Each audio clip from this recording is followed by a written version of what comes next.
Office की तरफ से, क्या इसका मौजू है और किस मामले को लेकर प्रेस कॉन्फ्रेंस है? देखिए, सबसे पहले तो मैं आपका शुक्रिया अदा करना चाहता हूँ कि जो राजौरी पुंछ का मीडिया है उसने हमारी आवाज़ को हमेशा बुलंद किया है, ख़ासकर इस मुद्दे पे बड़ी संजीदगी दिखाई है और बहुत हमदर्दी दिखाई है। उसके लिए मैं आपका शुक्रिया अदा करता हूँ। हमने जो कुछ पिछले 1-1.5 महीने में हमने झेला है, जो देखा है, जो सिस्टम में पैरालिसिस है, जो लूप होल हैं, उनको हाईलाइट करने के लिए हमने ये आज प्रेस कॉन्फ्रेंस बुलाई है कि जो राजौरी पुंछ में जो हमें दिक्कत आ रही है, ख़ासकर हेल्थ इंफ्रास्ट्रक्चर को लेके, क्योंकि जो गवर्नमेंट मेडिकल कॉलेज है या जो हेल्थ का सिस्टम है वो हमारी ज़िंदगी और मौत के साथ जुड़ा हुआ है, उसमें जो लूप होल हैं उनको दूर करने की ज़रूरत है। और इस मुद्दे को सरकार ने कितनी संजीदगी से देखा है, उसमें एलजी इंतज़ामिया हो या यूनियन गवर्नमेंट हो या हमारी जो सिविल गवर्नमेंट है, उनका क्या रोल रहा है, क्या रिस्पांस होना चाहिए था, वो रिस्पांस हमें क्यों नहीं मिला है। उसी के लिए आज हमारे ये जो मेरे साथी हैं, हमारे जो सीनियर साथी हैं, मुज़फ़्फ़र खान साहब हैं और इफ्तिखार साहब हैं, ये भी आज यहाँ पे आए हैं और इसी पे हमने चर्चा की है और हम इसको हाईलाइट करना चाहते हैं। सबसे पहले हमारा ये मुद्दा है कि हमारे जो जीएमसी राजौरी है, इसका हेल्थ इंफ्रास्ट्रक्चर को इसको स्ट्रेंथन करने की ज़रूरत है। 62% स्टाफ जो है जीएमसी राजौरी में नहीं है। 62% स्टाफ लेस पे जो है, चाहे वो डॉक्टर हों या फिर पैरामेडिकल स्टाफ हो, 62% स्टाफ लेस पे चल रहा है। और जबकि ये जीएमसी राजौरी 14 लाख पॉपुलेशन को कैटर करता है। सबसे पहले हमारे साथ ये जो एक बहुत बड़ा मैं समझता हूँ कि खिलवाड़ है और लाइफ सेविंग ड्रग्स तक जो है हमें अवेलेबल यहाँ पे नहीं होती हैं, जो कि एक पीएचसी में होनी चाहिए या सीएचसी में होनी चाहिए या डिस्पेंसरी में होनी चाहिए, वो भी यहाँ पे अवेलेबल नहीं होती है। इसके साथ साथ मैं जीएमसी मेडिकल राजौरी की जो टीम है, डॉक्टर्स की टीम है, जिन्होंने पेशेंट्स को ट्रीट किया, इनिशियल ट्रीटमेंट दिया और इस महामारी में हमारे साथ खड़े रहे, मैं उनका शुक्रिया अदा करता हूं कि उन्होंने बड़ी सिंसियरिटी से काम किया। इसके साथ साथ जो हमारी लोकल सिविल एडमिनिस्ट्रेशन है, उसने बहुत अच्छे से रिस्पांस दिया है और पुलिस का भी अच्छा रैपिड रिस्पांस रहा है। इसके साथ साथ हम जो लूप होल हैं सिस्टम में, जैसे ड्यूल पावर सिस्टम है, इस ड्यूल पावर सिस्टम की वजह से ही ये सारा सिस्टम जो है ख़राब है। क्योंकि अगर ये ड्यूल पावर सिस्टम ना होता, हमें एयर एम्बुलेंस अगर पहले वक्त पे मिल गई होती, जो 12 मासूम बच्चों की जान शायद हम बचा पाते। इसीलिए हमने ये प्रेस कॉन्फ्रेंस आज मुनक्कद की है कि राजौरी पुंछ को प्रायोरिटी दिया जाए, इसको प्रायोरिटी बनाया जाए। क्योंकि ये हादसा अगर कठुआ में हुआ होता, जम्मू में हुआ होता, सांबा में हुआ होता, तो शायद वहाँ इंतज़ामात अलग होते। मैं एक लेजिस्लेचर हूँ और मैं 3 दिन 4 दिन मैंने हर एक दरवाज़ा खटखटाया है कि इनका अच्छा ट्रीटमेंट होना चाहिए। जो पेशेंट्स बडाल से लाए गए हैं, इनको पीजीआई चंडीगढ़ लेके जाना चाहिए, इनको एम्स में लेके जाना चाहिए, लेकिन इस ब्यूरोक्रेटिक सेटअप में हमारी कहीं सुनवाई नहीं हुई है। तो हमारी ये अपील है कि कोई एक अथॉरिटी हो, किसी एक के पास पावर हो, सेंट्रलाइज्ड पावर हो, जहाँ जिसकी रिस्पॉन्सिबिलिटी हो। क्योंकि यहाँ आप एक ऑफिसर को फ़ोन करो, वो दूसरे पे लगाता है, दूसरा तीसरे पे लगाता है, तीसरा चौथे पे लगाता है। इससे एक अनार्किस्ट माहौल जो है मैं समझता हूँ कि यूटी में बना हुआ है और इसके ऊपर चर्चा करने की, सोचने की बड़ी संजीदगी से ज़रूरत है। अब मैं अपने बाकी साथियों को मौका देता हूँ कि वो भी अपने ख्यालात रखें।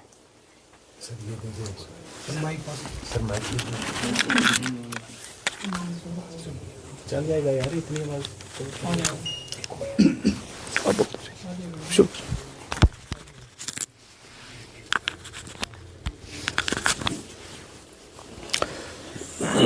मैं मीडिया टीम का शुक्रिया अदा करता हूं। मेरे दोस्त और ऑनरेबल एमएलए बुद्धल ने एक मायूस कुन सूरत को पेश किया है और इसमें कोई दो राय नहीं है कि अगर वक्त पर एडमिनिस्ट्रेशन जो थी वो काम करती तो शायद हम इन बच्चों की जान को बचा सकते थे। और वो अंग्रेज़ी में कहते हैं कि भाई passing bucks from table to table. मेरी अभी ऑनरेबल एमएलए से बात हुई, उन्होंने कहा मैं एक को कहता था, वो कहता था दूसरे से बात करो, उसको कहता था तीसरे से बात करो। और ये जो ड्यूल सिस्टम है इसने क्रिपल करके रख दिया है। हम चाहते हैं कि अगर लोगों ने हमको मैंडेट दिया है तो ये ड्यूल सिस्टम में रहकर हमको आप कोलैप्स करना चाहते हैं, उससे बेहतर है कि हम लोग किसी हद तक भी जाने के लिए तैयार हैं। हम जावेद साहब के साथ हैं, मैं भी, और मुझे उम्मीद है उन्होंने भी इजहार किया, एमएलए ऑनरेबल एमएलए रजौरी ने, इफ्तिखार साहब ने, कि वो भी इनके साथ खड़े हैं। अगर ये हमको कहेंगे कि हम सब ने धरने पर बैठना है तो हम उसके लिए तैयार हैं। दूसरी जो बड़ी मायूस कुन बात यह है कि रजौरी पुंछ की तरफ तवज्जो बहुत कम है, और इसमें शक नहीं। मैं भी कल हॉस्पिटल में गया था, यानी 48% बल्कि 38% स्टाफ अवेलेबल है। 38% स्टाफ आप अवेलेबल रख कर आप कहते हैं कि 2 डिस्ट्रिक्ट की इतनी बड़ी पॉपुलेशन को आप फीड कर रहे हो, वो कैसे पॉसिबल हो सकता है। मैं एक टिप ऑफ द आइसबर्ग आपको बता दूं, मंजाकोट पीएचसी है, सब डिस्ट्रिक्ट हॉस्पिटल है, वहां कोई एमबीबीएस डॉक्टर भी नहीं है, और पिछले 4 सालों से नहीं है।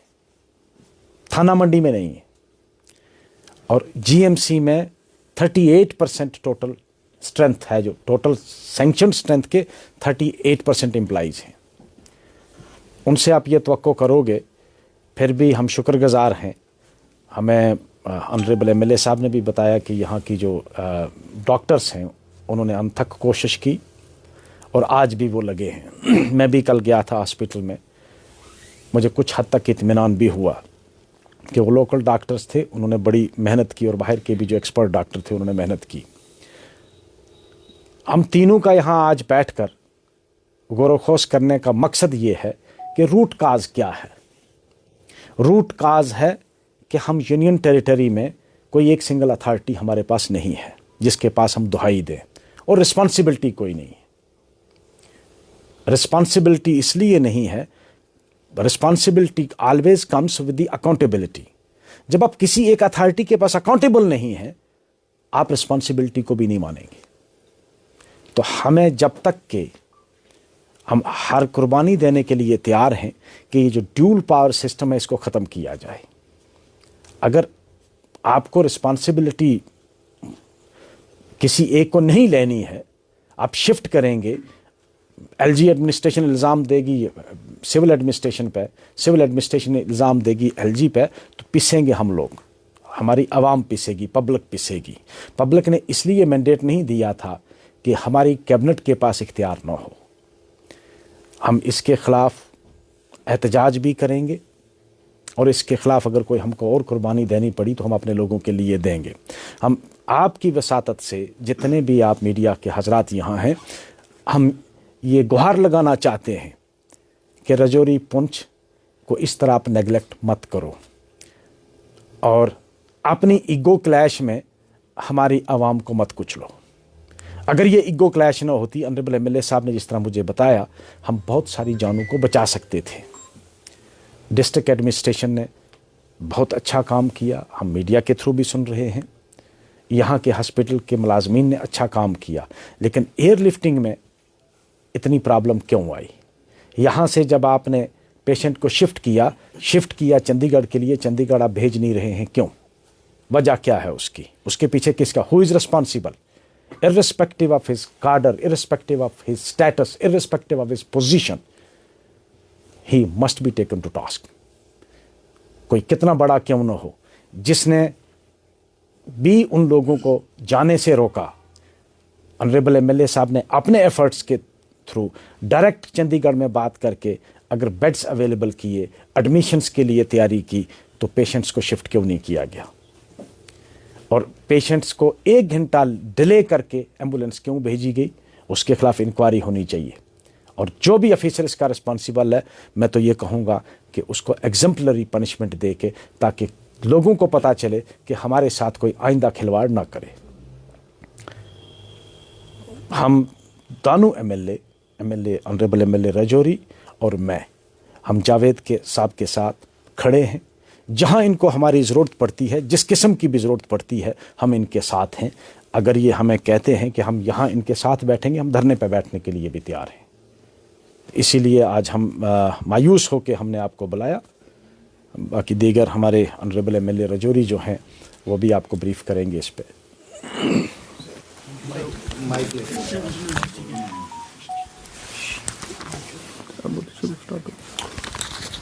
आज जो हमारी जॉइंट प्रेस कॉन्फ्रेंस है जिसमें जावेद साहब ने बात रखी और मुजफ्फर साहब ने एमएलए थन्ना मंडी उन्होंने भी बात रखी। आप सब जानते हैं पीडिया हजरात के पिछले 1-1.5 महीने से जिस तरह के हालात भडाल के अंदर बने और उसमें हमारी 17 कीमती जानें यहाँ से इस दुनिया फ़ानी से रुखसत हो गई और कहीं ना कहीं एक ईगो क्लैश, कहीं ना कहीं ड्यूल पावर सिस्टम और कहीं ना कहीं जीएमसी में वो फैसिलिटी ना होने की वजह से हमने वो जानें गंवाई हैं। जिस तरीके से ऑनरेबल एमएलए थन्ना मंडी और जावेद साहब ने बताया कि अगर यहाँ एमआरआई की फैसिलिटी होती तो पेशेंट्स को शिफ्ट नहीं करना पड़ता जम्मू के अंदर या चंडीगढ़ के अंदर। हमारे पास 38% अगर स्टाफ है तो आप समझ सकते हैं कि हमारे हेल्थ सिस्टम कितना वीक है। हमने जब असेंबली के अंदर भी जब मैंने फर्स्ट मेरी स्पीच हुई वहाँ भी हमने जीएमसी का इशू उठाया, लेकिन जिस तरीके से एमएलए जावेद साहब ने डोर टू डोर हर जगह घूमे, हर जगह इन्होंने पर्सनल एफर्ट्स लगाए, लेकिन सियासत इतनी हावी होगी कि एक इंसान की ज़िंदगी से ज़्यादा उनको अपनी पर्सनल ईगो ज़्यादा इम्पॉर्टेंट थी। इसीलिए यहाँ से एयरलिफ्ट हुए पेशेंट, लेकिन जम्मू से आगे चंडीगढ़ वो एयरलिफ्ट नहीं हो सके। मैं आज आपके माध्यम से केंद्र सरकार से ये कहना चाहता हूँ कि हमें, हमारा हिली एरिया है, हमें यहाँ एक एयर एम्बुलेंस परमानेंट, क्योंकि अभी भी ये क्राइसिस ओवर नहीं हुआ। ऑल दो कुछ हद तक अल्लाह का शुक्र है कि 3-4 दिन से कोई इस तरीके की कैजुअलिटी नहीं हुई, लेकिन अभी भी रूट काज क्या बीमारी का है, क्यों ऐसी मौतें हुई हैं, उसका अभी खुलासा नहीं हुआ। हम दुआ करते हैं कि इस तरीके का ना हो, लेकिन खुदा ना खास्ता अगर कोई इस तरीके की प्रॉब्लम हो जाती है तो आगे हम फिर उसको एयरलिफ्ट करने में क्या करेंगे। ये तो चलो पर्सनल एफर्ट्स किए इन्होंने, लेकिन एक यहाँ एयर एम्बुलेंस हो। दूसरा, मैं आज इस माध्यम से कहना चाहता हूँ कि जिस तरीके से इन्होंने कहा कि अगर यही इंसिडेंट जम्मू के अंदर होता या यही इंसिडेंट कश्मीर के अंदर होता तो किस तरीके से वो एकदम पूरा सारे इकट्ठे हो जाते। आज रजौरी पुंछ एक गरीब लोग मारे गए और किसी ने इसकी तरफ सुध नहीं ली। हालांकि स्टेट गवर्नमेंट 2 मिनिस्टर्स पहले सकीना एटू जी भी ने भी विज़िट की, जावेद राणा साहब ने भी की, चीफ मिनिस्टर साहब ने भी की, लेकिन जब एम्बुलेंस देने की टर्न आई तब यहाँ एयर एम्बुलेंस नहीं दी गई। मैं आज आपके माध्यम से ये कहना चाहता हूँ जावेद साहब को कि हम बिल्कुल एक पेज पर हैं। इससे पहले भी जब भी हमारी बात होती रही हमने इस मसले पे पूरी जानकारी एक दूसरे से बात शेयर करते रहे, लेकिन आज हमें ज़रूरत, जब हमने इनकी प्रेस कॉन्फ्रेंस, इनकी बेबसी देखी तो हमें लगा कि ये आज ये एक मुद्दा सिर्फ बडाल का नहीं है, ये हमारे रीजन के लोगों की ज़िंदगी का मुद्दा है। और ख़ासकर अगर हम एक प्लेटफॉर्म पर आकर अपनी बात नहीं रखेंगे तो आने वाले दिनों में कोई भी हमें प्रॉब्लम आएगी तो उसको हम किस तरीके से फेस करेंगे। मैं आपके माध्यम से ये बात कहना चाहता हूँ कि यहाँ जीएमसी में रिक्रूटमेंट हो या यहाँ डॉक्टर्स को डिप्यूट किया जाए आज, क्योंकि अभी मेडिकल इमरजेंसी है, यहाँ जीएमसी जम्मू से या बाकी दीगर जीएमसी से यहाँ टेम्परेरी बेसिस पे डॉक्टर को डिप्यूट किया जाए ताकि मज़ीद और भी हम जाने बचा सके। आज मैं हॉस्पिटल में भी गया था और यहाँ कुछ लोगों को, 300 से ज़्यादा लोगों को यहाँ क्वारंटाइन भी किया गया है। डिस्ट्रिक्ट एडमिनिस्ट्रेशन ने वहाँ हमारे साथ वो भी थे, वहाँ हमने लोगों से भी बात की, लोग बड़े परेशान हैं। आज हमें सियासत से ऊपर उठ के सबको इंसानियत की नज़र से उनको एक मॉरल बूस्टिंग की ज़रूरत है, उनके साथ खड़े होने की ज़रूरत है। आज वो यहाँ परेशानी की हालत में है, उनको अपने माल मवेशी की परेशानी है, उनको अपने घर की चिंता सता रही है। जब हम उन बच्चों से बात की, औरतों से बात की तो मन भर जाता है, क्योंकि आज सियासत करने की ज़रूरत नहीं। मैं आज अपील करता हूँ सब लोगों को कि इकट्ठे हो जाओ, इस क्राइसिस के वक्त सारे इकट्ठे हो जाओ, पॉलिटिक्स से ऊपर उठ के समाज इकट्ठा हो जाए ताकि हम इस मुश्किल घड़ी में उनके साथ कंधे से कंधा मिलाकर खड़े रहें। और आने वाले दिनों के लिए, क्योंकि अभी भी ये सिचुएशन, क्योंकि अल्लाह का शुक्र है कि 2-3 दिन से कंट्रोल है, लेकिन अभी भी पता नहीं चला, इसलिए हमें इसके लिए और तैयारी करनी है। और मैं एडमिनिस्ट्रेशन से भी कहूँगा, क्योंकि उनका बहुत अच्छा रोल रहा, डॉक्टर ने भी, जीएमसी के जो प्रिंसिपल हैं भाटिया साहब और उनकी टीम ने बहुत अच्छा काम किया। आज मैंने हॉस्पिटल भी विज़िट किया, लेकिन मैं स्टेट गवर्नमेंट पे, पर्टिकुलरली एलजी एडमिनिस्ट्रेशन है यहाँ, और दिल्ली केंद्र सरकार से कहूँगा कि खुदारा इसको टेस्टिंग लेबॉर्ट्री मत बनाओ, इसको सिर्फ ज़मीन के हिसाब से मत देखो, इसको लोगों के हिसाब से देखो, और लाशों पे सियासत मत करो। सियासत जब चुनाव आएगा तब करना, आज इंसानियत की नज़र से देखो, और यहाँ जो हमें रिक्वायर्ड हेल्प है वो दें, ताकि इन लोगों की जानों को बचाया जा सके। साहब, आपने ड्यूल पावर सिस्टम की बात की, कहीं ना कहीं ड्यूल पावर सिस्टम का खामियाजा इस रजौरी पुंछ की आवाम को भुगतना पड़ रहा है, क्योंकि अगर इसी तरह ये सिलसिला जारी रहा तो क्या, अगर एम्बुलेंसेज ना मिल सकी तो आप नेक्स्ट आपका जो स्टेप है वो क्या रहेगा? देखिए, जिस तरीके से ड्यूल पावर सिस्टम की हमने इसलिए बात की, तीनों एमएलएज ने ये बात की, क्योंकि जब यहाँ से एयरलिफ्ट हुए पेशेंट तो जम्मू, जावेद साहब ने चंडीगढ़ बात करके वहाँ बेड भी अरेंज कर दिया, वेंटिलेटर भी अरेंज कर दिया। क्या रीज़न था कि यहाँ से एयरलिफ्ट जम्मू तक हो गए, लेकिन जम्मू से चंडीगढ़ एयरलिफ्ट नहीं हुआ। तो ये कहीं ना कहीं ड्यूल सिस्टम, एक ऑफिसर दूसरे पे लगाता है, दूसरा ऑफिसर तीसरे पे लगाता है। आज क्या किसी की जान से ज़्यादा कीमती है, ये कोई चीज़ इंपॉर्टेंट ज़्यादा हो सकती है? और अकाउंटेबल कौन है? आज अगर जो किसी की जान चलेगी तो अकाउंटेबल कौन है? तो अगर एक ऑनरेबल एमएलए, जो इलेक्टेड एमएलए है, लोगों का मैंडेट लेकर, वो अगर एक किसी ऑफिसर को बोलता है कि भाई मैंने अरेंज कर लिया, आप उसको शिफ्ट कीजिए, एयरलिफ्ट करना कौन सी बड़ी बात है? अगर सरकार चाहती, यहाँ से अगर जम्मू एयरलिफ्ट हो सकता है तो जम्मू से चंडीगढ़ एयरलिफ्ट होने में क्या दिक्कत है? तो यही है ब्लेम गेम, एक दूसरे पे लगा रहा, दूसरा तीसरे पे।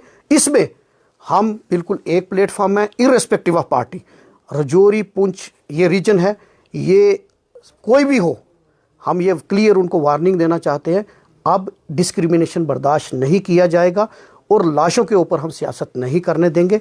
ये क्राइसिस का समय है, इंसानियत के नाते मिलकर हम इस पर इकट्ठे हैं, एक प्लेटफॉर्म पर है।